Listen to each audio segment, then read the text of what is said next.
네, 안녕하십니까. 신지식인 정인태입니다. 저는 국립 한국복지대학교 특임교수를 역임했습니다. 인구 감소 지역에 외국인, 중국인, 조선족 몰려온다. 지역 특화형 비자.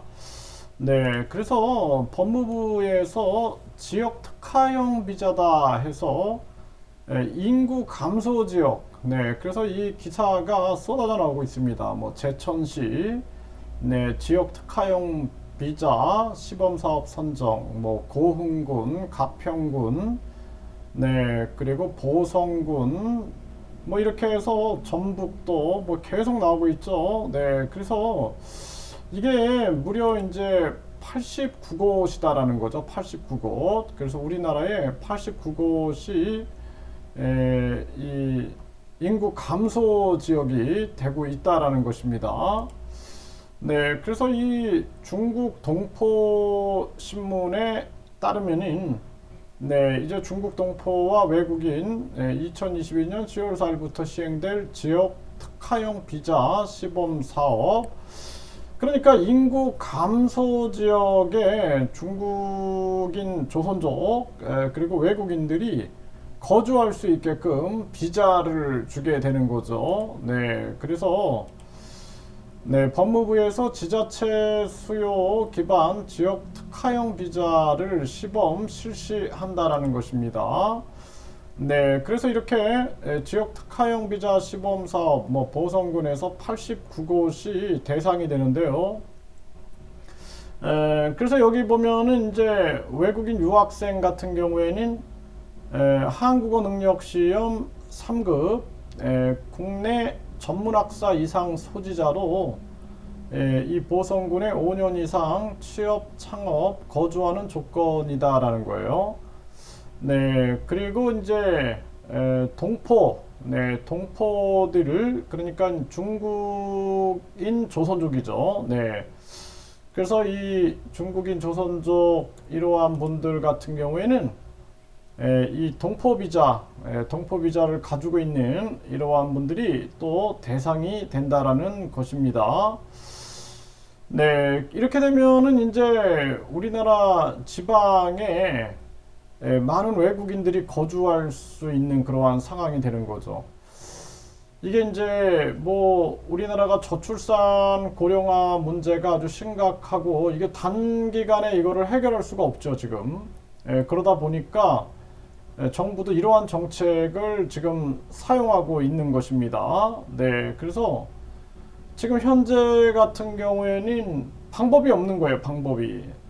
지금 계속 저출산은 떨어지고 있는데, 출산율은 떨어지고 있는데, 대책이 아예 없는 거죠. 그래서 이 모든 문제가 정치인들 때문이다. 왜냐하면은, 직접 지원을 해줬으면은 우리가 저출산 문제를 막을 수가 있는데, 간접 지원 형태로 가다 보니까 그 돈이 어디로 가는지 몰라요, 실질적으로. 그리고 가장 중요한 것은 18세까지 성인이 될 때까지 꾸준히 지원하는 시스템이 있어야지만이 출산율을 극복할 수 있는데 그냥 뭐 출산하면 얼마 주겠다 이런 식으로 쇼를 해야 되니까 결국에는 그러한 정책들이 먹히지 못하고 있는 것입니다. 적은 금액이라도 18세까지 꾸준히 지원할 수 있는 그러한 시스템이 있어야지만 부모들이 안심하고 자녀를 낳을 것이고 그리고 교육 제도가 바뀌어야 돼요. 이 지금 입시 위주의 이러한 경쟁 교육 체제에서는 부모도 자녀도 불행할 수밖에 없는 거죠. 이러한 제도가 바뀌어야 된다라는 거죠. 그래서 지금 현재 이렇게 되면은 우리나라의 이제 89개 지역 인구 감소 지역은 앞으로 더 늘어날 거예요. 그러면은 여기 이제 중국인 조선족들 그리고 또 많은 그 외국인들이 오겠죠. 외국인들이 올 텐데 과연 이것이 이제 사회 통합이 잘 될까? 자, 걱정입니다. 저도 18년 동안 외국인들을 가르쳐서 그 중에는 괜찮은 학생들도 많아요. 네, 그래서 그런 학생들은 좀 잘 정착했으면 좋겠다. 이런 바람을 가지고 있어요. 네, 왜냐하면은 지금 농촌에 일할 사람이 없다라는 거죠. 농촌에 일할 사람도 없고 인구는 점점 줄어들어 가지고 이런 정황이 되는데 이 자칫 잘못하면은 이것이 불법 체류자가 범람하는, 그리고 한국이 사회 통합의 준비가 안 됐기 때문에 굉장히 큰 사회 혼란이 가중될 수 있다라는 것입니다. 그래서 이번에 법무부에서 인구 감소 지역에 외국인, 중국인, 조선족 지역 특화형 비자를 실행한다 그러는데, 과연 이것이 얼마나 효력이 있을까, 이러한 부분들은 지켜봐야 될 것이고, 가장 중요한 것은 우리가 저출산 고령화 문제를 해결하고자 하는 적극적인 의지가 우선은 가장 중요하다라는 거예요. 그거는 둘째로 밀어놓고 땜빵식으로 외국인들을 이렇게 거주시키겠다 이렇게 했을 경우에는 나중에는 외국인들 문제를 우리나라가 해결할 수 없고, 거기에 많은 또 비용이, 사회적 비용이 들어갈 수밖에 없는 그러한 정황이 될 수 있다라는 것이죠. 정말 선별을 잘해야 된다.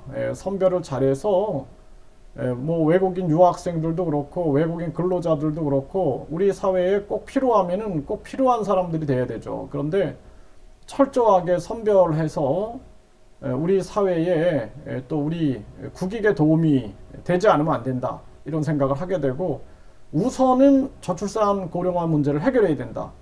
그리고 아예 그냥 이제 그냥 중국인, 조선족이나 외국인이 들어오면 되니까, 그리고 이 저출산 고령화 문제를 아예 집어 던지게 되면은 대한민국은 결국에는 소멸될 것이다.